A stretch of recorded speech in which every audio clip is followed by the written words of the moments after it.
Thank you, Dennis. Good afternoon, everybody. Dennis said it all, but internet, YouTube, and Facebook or Twitter, for the artist now is direct access to the audience. And with the work of Believe and the specific contents that we make, we can have a real community following the artists and talk to them directly. And I think that that's what makes the success of Colonel Reyel on internet, because right now, I think he's the French artist the most viewed on YouTube, on internet. And for music videos, for music videos by Colonel Reyel in the top 10 most viewed music videos on YouTube in France last year. I think one of the top 15 most viewed music channels in the world, with the benefit of specific creation of specific content and dedicated online marketing strategies. yes, and I also think that the success of Colonel Reyel on internet made him more bankable for the traditional medias. He was chosen by the audience first on internet, and from the success that he had on YouTube and internet, the traditional medias like radios, TVs had to play Colonel Reyel because he's the new thing on the internet. And that's all for me. Thank you. Thanks very much. That was great. Come on out. Come on out, guys. Are there questions out there for these guys? Can we just stand up here? They're going to, yeah, that's great. Any questions? Yes, sir. Wait a second. Wait. It's just the last. It's the end of the day. I have two questions, if I may. On the first one, what was the conversion rate of Tipex sales? I was just curious. Did they sell a ton of tape? They did. Don't ask me for the numbers. I can't remember. But I'll find out and I'll let you know. It was definitely very successful. Good. And then I just had, for Colonel Reyel, good to see you here, by the way. But are you guys also then sort of evolving your monetization? I got to stop you. That's not Colonel Reyel. That's Chris. That's Chris. Excuse me, Chris. Sorry. Are you guys now extending your monetization like on YouTube in addition, because you're reliant on digital sales of music presumably, and then how deep or far do you go in other monetization of what you're doing? Well, basically, Believe is managing this part of. What we see, obviously we're monetizing all of the music videos, and on 200 million views, I can only tell you that it's a number that is in the hundreds of thousands of dollars in terms of revenues for us, and very importantly, as we say, obviously we track direct links from just watching music videos to purchasing a track online with very significant performance there. Overall, I would say, as of today, for a company like Believe, what's very interesting, YouTube is a source of monetization that did not exist, from my standpoint as part of CEO of Believe Digital 18 to, say, 24 months ago. And today, it's probably up to 20% of our revenues. Wow. Any other questions? Yes, sir. Thank you. Hi, thank you folks for sharing your experience. So I showed the first video with Tipex, very interactive experience, very nice, and how to pass a Lotus tape to not just being in front of something and just to wait from the beginning to the end. And I saw also the YouTube channels from the artist. My question is, what's the next tape for the video, for a channel, a YouTube channel? There is anything we can imagine to bring interactions with the artist and maybe to create some new experience?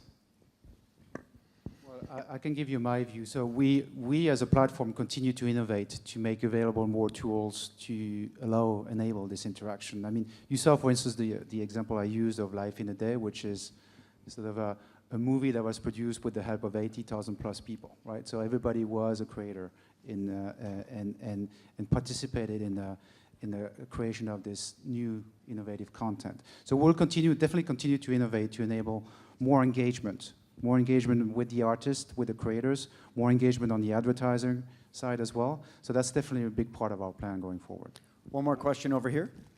And just to complement on this, from our standpoint, there's really two specific expertise to have if you want to maximize this. One is there's definitely an audience development expertise, and it ranges from search engine optimization. How do we properly tag the music videos to make sure that people find them when they comment? How do we manage copies from users to drive traffic to the official music videos, etc.?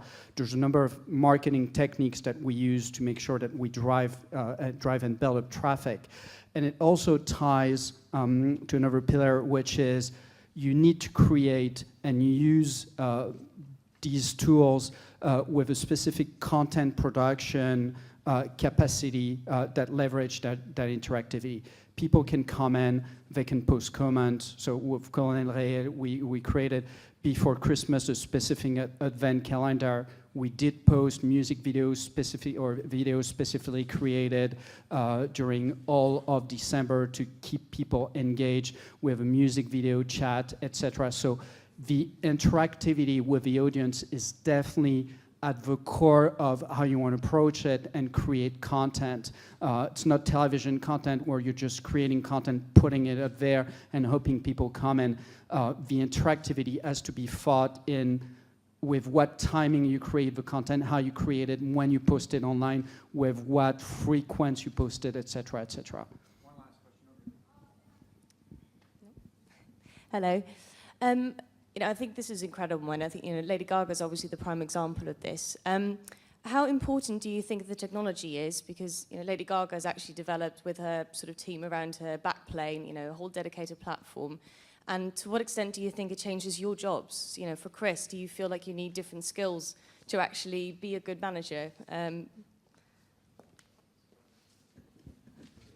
Great question. It's a very good question, because what I see happening on the platform while these guys translate, right, is the emergence of also new jobs, new expertise, new talents. I mean, I think yesterday there were some people here talking about how internet is disruptive in terms of television and so forth, and with the advent of thousands, if not millions, of channels now as opposed to dozens, right?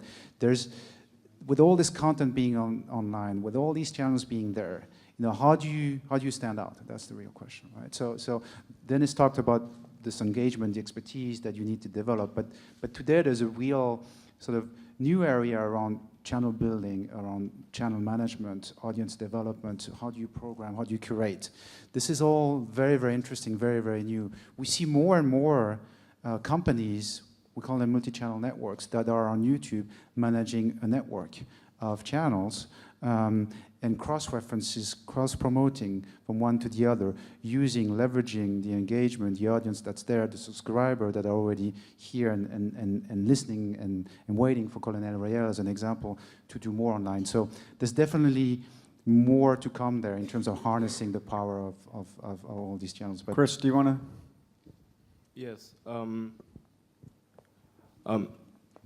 Most thing is, as I said,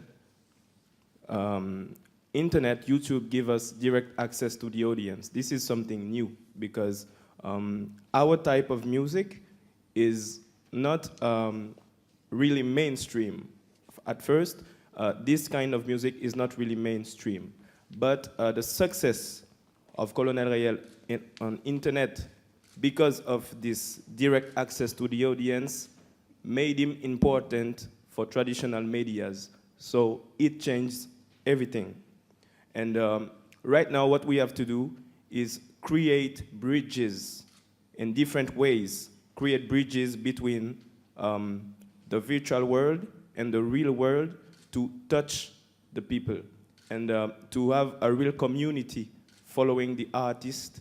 And as we give them some specific contents, we have to see the feedbacks that we have, and so we can continue to work with them and direct access to the audience.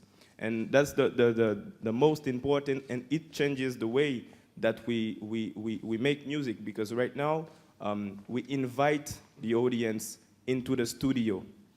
We ask them what they think about the way he dresses, or what do they think of this new song?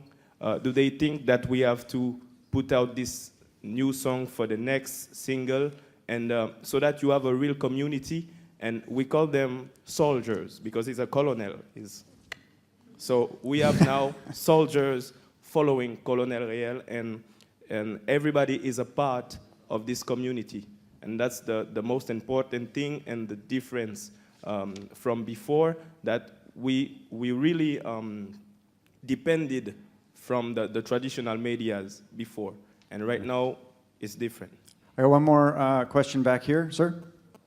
Hi guys, first, I really love what you do, and I think it's a very good thing that people can show their talents uploading some videos. And in that way, I just want to ask if you think about making some partnerships with, for example, some crowdfunding platforms to be very complete in the process. I know Believe Do works with, for example, My Major Company, which is a crowdfunding platform, but I would like to know if YouTube, for example, thinks about the crowdfunding also. Communities are definitely, as you understood, a very big part of our success, and creating more ways to engage with them is definitely part of. I can't comment specifically on what our plans are, but it's definitely something we want to continue to see happening. That's for sure. I got one last question at the back. There, right? Yep. Yeah. Are your friends making you ask this question? Marina Williams, Endemol. There is a question which consists of two parts. I understand that you have a lot of companies pitching channels and content to you. How do you make decisions what to select? Do you have in-house research, or you're using third-party research companies? And if it's third-party, which ones you use? And second question, do you feel any pressure from advertisers when you sell advertising cost per thousand? Do they ask you about the demographics of the viewers? And how do you deal with that? How do you know the demographics of the users? So, two interesting questions. The first one is referring to an initiative that we launched in the US that you probably heard about us, launching or helping creators to launch about 100 channels. Right? The idea is there to bring new content online, content that doesn't exist, that's original, to YouTube, working closely with either existing YouTube stars, if you will, but also established companies, so like the likes of Endemol, but also, as I said, YouTube stars. The selection there, again, this is just the beginning. We're trying something out here. There's no... The idea is to scale this and bring this over to many other countries as quickly as possible. We're not quite there yet. So we're learning from what works, what doesn't in the US, before deciding how we can expand and implement this in Europe. So that's, and elsewhere. That's the first question. The second question is, this is about selling audiences, right? So what we try to do, and if a user is logged in YouTube, we have, with his permission, information that remain anonymous, but still enable us to better target the ads, right? So that's one thing. But the other thing that we're working on is obviously, as I said before, on formats that are creating this engagement, whether it's targeted or not. So people that decide to choose, one particular video versus another is another way of enabling choice and creating engagement, right? So by combining all these, the demo targetable, information plus other types of information that we can have, plus all the new formats, we hope to create what will end up being, inventory that's highly valuable and selling at a high price. But that's the goal, of course. And if we do that, we keep partners happy, we keep Colonel Reyel happy, we hope to see more Colonel Reyel, more Little Soldier, more little monsters coming and creating, and so that's the virtuous ecosystem that we want to build. Thank you so much, guys, for sharing all this. It's really important. It's the core of what this, Gwen had a vision about. I wanted to just please give Chris, Christophe, and Dennis a round of applause. Thank you. Thank you.